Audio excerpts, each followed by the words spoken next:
सबसे प्राचीनतम कहानियों में से आज हम वो कहानी सुनाएंगे जिसका सृजन पूरे ब्रह्मांड के सृजन से पहले हुआ। तब न देव थे, न असुर, न जीव था, न जंतु, न जल था, न अग्नि, न वायु, न भूत और कालों के नियंता।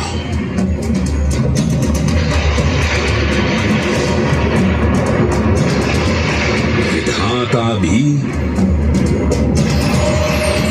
और विध्वंसक भी, अखंड, अचल, अविनाशी।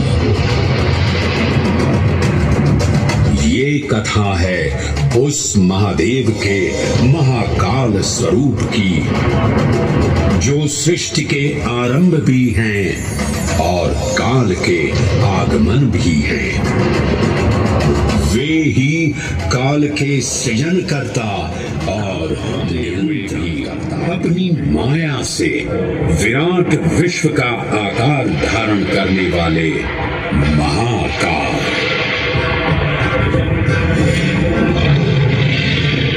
मेरुगिरी को धनुष और भगवान विष्णु को बाण बना दैत्यों के 3 पुरों का नाश करने वाले महाकाल शिवलिंगों में प्रधान है।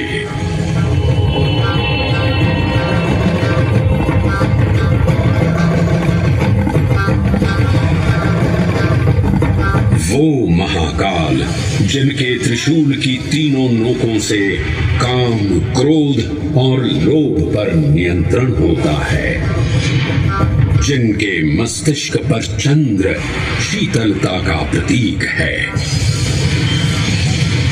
और जिनकी सवारी नंदी के 4 चरण सत्य, दया, दान और तप का चिन्ह है। गया है नाभिदेशे महाकालस्तन्नाम्ना तत्र वै हरः, अर्थात नाभिदेश उज्जैन में स्थित भगवान महाकालेश्वर 3 लोकों में पूजनीय हैं। आकाशे तारकामलिंगम, पाताले हाटकेश्वरम, मृत्युलोके महाकालम, सर्वलिंगम नमोस्तुते। आकाश में तारक लिंग के रूप में, पाताल में हाटकेश्वर के रूप में और मृत्युलोक में महाकाल विद्यमान भगवान शिव को सादर नमस्कार। नाभिदेश उज्जैन का अटूट बंधन है महाकाल के साथ, जो महाकाल स्तोत्र में उल्लिखित है। उज्जयिन्यां महाकालम महाकालेश्वरम हरम, महाकालम महायोगिनम नमामि पार्वती पतिम। तो चलिए मैं आपको कथा सुनाता हूँ इसी महान उज्जैन नगर की।